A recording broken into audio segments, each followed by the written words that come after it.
UP में मिल के लड़ना चाहिए कि कांग्रेस को अकेले लड़ना चाहिए, ये भी आपकी एक राय थी, उस पर कहाँ है आप? देखिए, मैं तो वहीं हूँ जहाँ था। अच्छा, हाँ, मैं वहीं हूँ, मैं वहीं हूँ। मेरा मानना बिल्कुल ये है कि अपनी पार्टी को हमें मजबूत करना चाहिए। मिलकर लड़ना है या नहीं लड़ना है, ये फैसला नेतृत्व करे। लेकिन आप दूसरे की बैसाखी के सारे ही लड़ने की सोचते रहो तो फिर बैसाखी पे ही रह जाएंगे ना। तो हमारे बैसाखी 2022 में तो करके देख चुके हैं ये।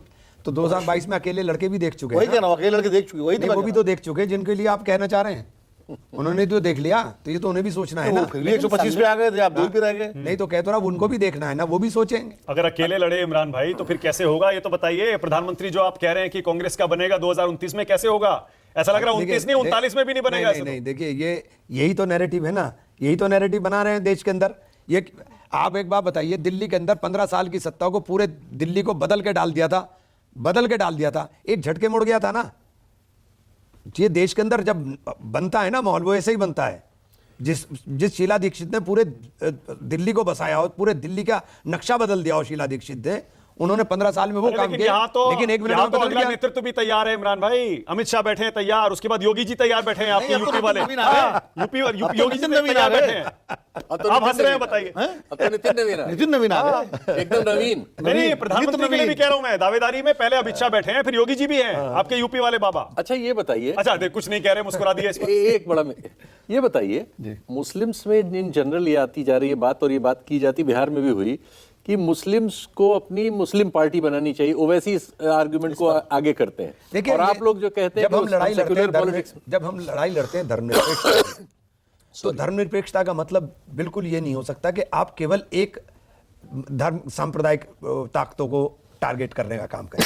सांप्रदायिकता की बात जो भी करेगा, हम उसको फोकस करके टारगेट करेंगे कि ये देश का स्वरूप जो है धर्मनिरपेक्ष और धर्मनिरपेक्ष ही रहना चाहिए। लेकिन क्या आपके समाज में ये जो अकेले चलने वाली लाइन है, ये बड़ी होती हुई हमें दिख रही है? नहीं, बिल्कुल भी नहीं। अभी बंगाल में हिंदुस्तान के अंदर हिंदुस्तान में मुसलमान ने कभी किसी मुसलमान को नेता माना ही नहीं। अच्छा, उस बाबरी मस्जिद पे आपका क्या स्टैंड है? जो क्या वो तो बीजेपी का एजेंट है, वो तो बीजेपी का एजेंट है। अरे वो तो बीजेपी से चुनाव लड़ा 2019 में। अच्छा, जिसको आज बाबरी मस्जिद का प्रेम जाग रहा है, वो 2019 में बीजेपी का कैंडिडेट था, वहां से बीजेपी से चुनाव लड़ा। और जो व्यक्ति बीजेपी का चुनाव लड़ा हो, उसके अंदर जाग रही है बाबरी मस्जिद की मोहब्बत।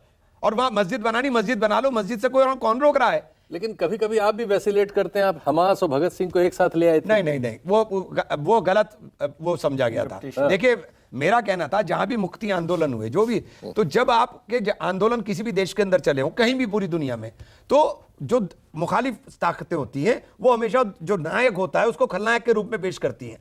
तो जब बदलाव आता है, जब हमारे यहाँ बदलाव है, तो अंग्रेजों ने भगत सिंह जी को क्या माना था, महात्मा गांधी को क्या मान रहा था? तो नहीं, आप मुझे बताइए, चंद्रशेखर जी को क्या मान रहा था? दो धाराएं हैं, हमास अलग है और जो वहां की अथॉरिटी है वो अलग है। वो तो जो हमास वाली धारा है वो वही है जो वैसी वाली धारा यहाँ है।